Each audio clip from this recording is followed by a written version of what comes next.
It is a Fantasy Friday. Let's bring in our guy, Danny Kelly, one of the hosts of the Ringer Fantasy Football Show. Does fantasy football at the Ringer. He does NFL draft at the Ringer. I think you do everything, a little bit of everything football related for the Ringer, DK. Yeah, wear a few hats. I cover the NFL too sometimes. You literally wear a few hats. You're also a big hat guy. That's one of the things we kind of connected over. Yeah, us bald guys stick together. Yeah, we really have to. I'm glad. So let's start out. You're up there in the Pacific Northwest. I just in general, we'll get to the fantasy aspect of this. What the heck happened to the Seahawks last week? Man, yeah, that's a good question. I think it probably didn't help that they didn't have two of their tackles in this game, so that definitely hurt things, and their offense pretty much fell apart in the second half. And their defense is really bad, the Seahawks, that is. And so not a great combination. They got beat by the Rams in week 1, which was a huge shock because everybody apparently thought the Rams were tanking. But the Rams might be good and the Seahawks might be bad. That's what we get from week 1. Yeah, it's kind of strange. They feel like the team that we thought they might be last year. Right, exactly.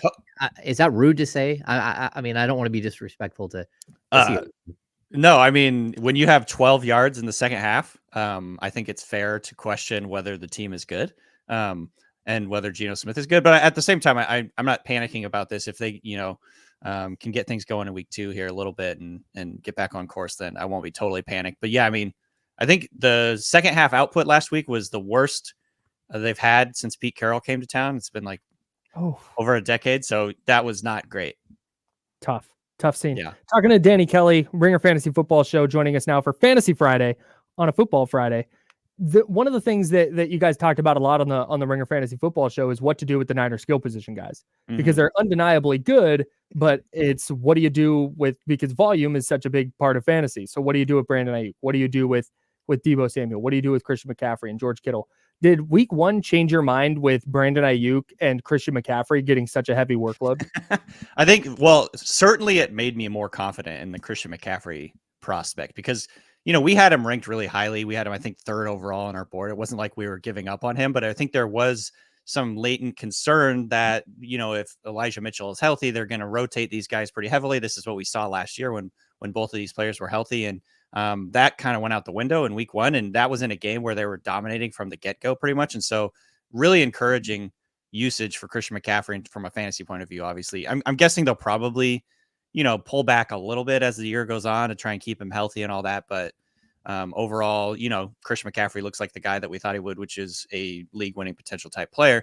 Brandon Ayuk, I think this was, again, an extension from the preseason where pretty much every practice, it felt like he was like Michael Jordan in his prime. Everybody was talking about how great he was every single practice.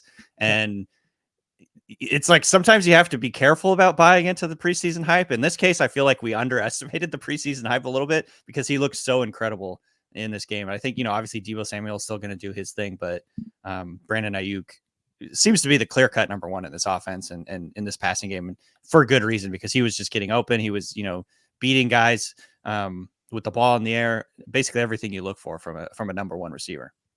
Yeah, it's interesting if you look at the game the Philadelphia Eagles played last night, and then you look at sort of where the 49ers game was.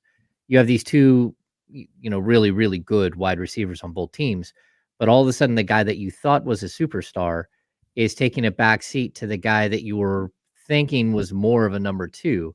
Is that the dynamic with A.J. Brown and Deebo Samuel? Does it kind of feel a little similar in this year when you're looking at Devontae Smith and Brandon Ayuk? Yeah, I mean, I think in our fantasy text thread last night, like the question got thrown out is like Devontae Smith just straight up better than AJ Brown. If you look at, excuse me, if you look at where they were taken in the draft, like Devontae Smith was a incredible prospect. He won the Heisman Trophy. He was like a top 10 pick.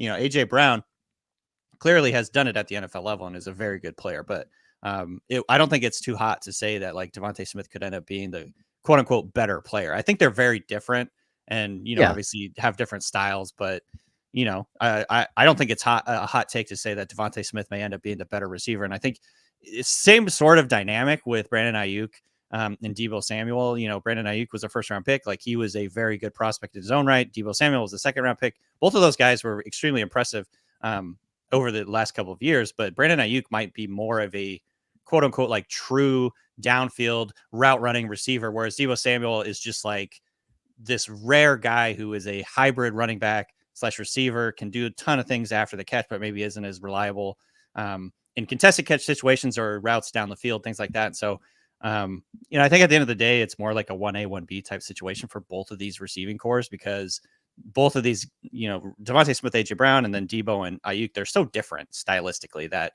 I think the teams are going to figure out ways to like best utilize each of them.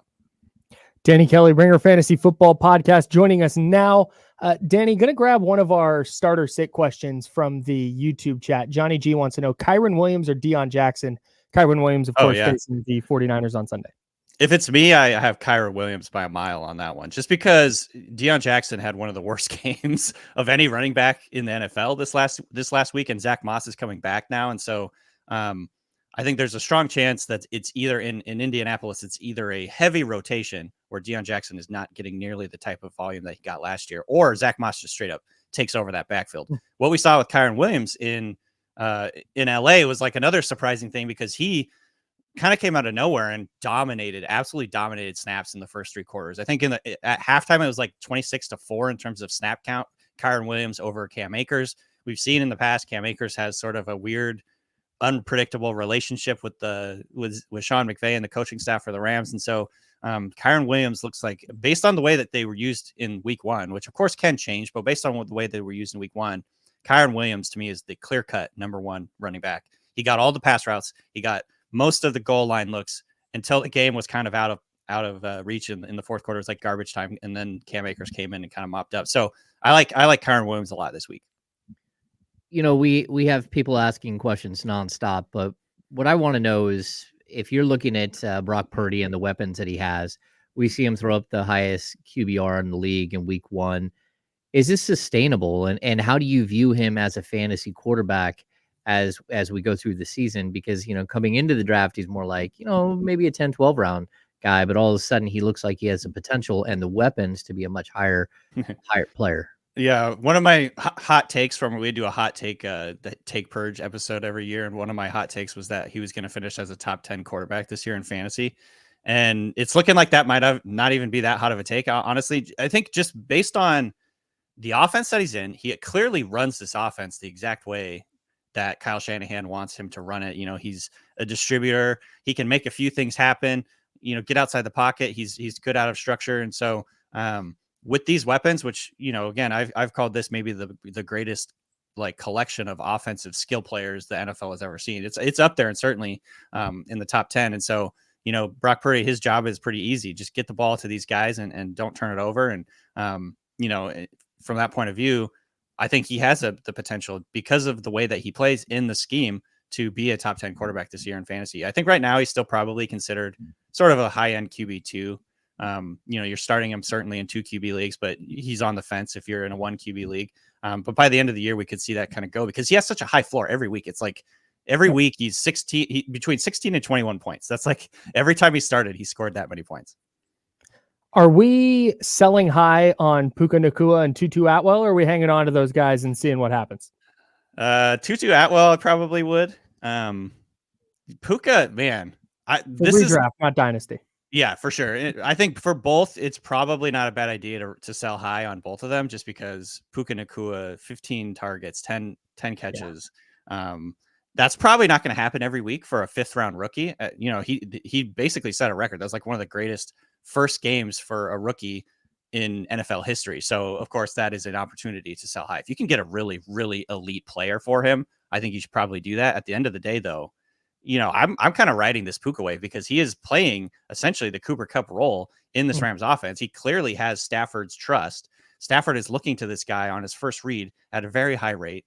He trusts him. Puka's this big, tough, physical, run out the catch type guy in the same sort of mold as Cooper Kupp. Obviously, I'm not saying he's Cooper Kupp, but stylistically, they're in the same family of receiver types. And so I don't know, man, if you got him now, it might be good to just kind of ride this thing out, especially with the idea that we don't know exactly when Cooper Kupp is coming back. So, of course, he came up on the injury report yesterday, missed practice yesterday. So all of this is a big caveat. He might not even play this week. Let's go a little rapid fire here real quick to get you out of here with some starter sits. Sure. Deshaun Watson or Matthew Stafford? Still going with Watson. just because he does a little bit of the running stuff. Lamar Jackson or Tua? Tua. Lamar Jackson had one design run last week. That's to me. That's tough. Anthony Richardson against Houston or Joe Burrow against Baltimore? Richardson. Burrow had 82 yards. That's all I'm going to say. Anthony Richardson guy. Is Dallas Goedert worth keeping in the starting lineup? Oh, yeah, obviously. That's a really tough one. Obviously, he played already. But man, he's like just getting these little dump offs and screens. He has not done anything with it. He's sort of like, he's on my radar as a guy I'm like going to be really disappointed with this year. And so, I think if you want to sub him out, don't feel bad. All right, last one here. Kenneth Walker or AJ Dillon if Aaron Jones doesn't play? That's in a flex. Great question. I still lean Kenneth Walker. I don't think AJ Dillon has shown us anything yet, even if he's going to be the lead guy this week. Man, he had like 13 carries for 19 yards last week. That's really tough. And he's not that great in the passing game. I still like Kenneth Walker more. All right. Very good. All right. Well, Danny, thanks so much for joining us. This is great. We love doing Fantasy Friday, something we're going to continue to do throughout the season, and bringing in experts like you just brings so much more to the table. So thanks for joining us. Absolutely. My pleasure.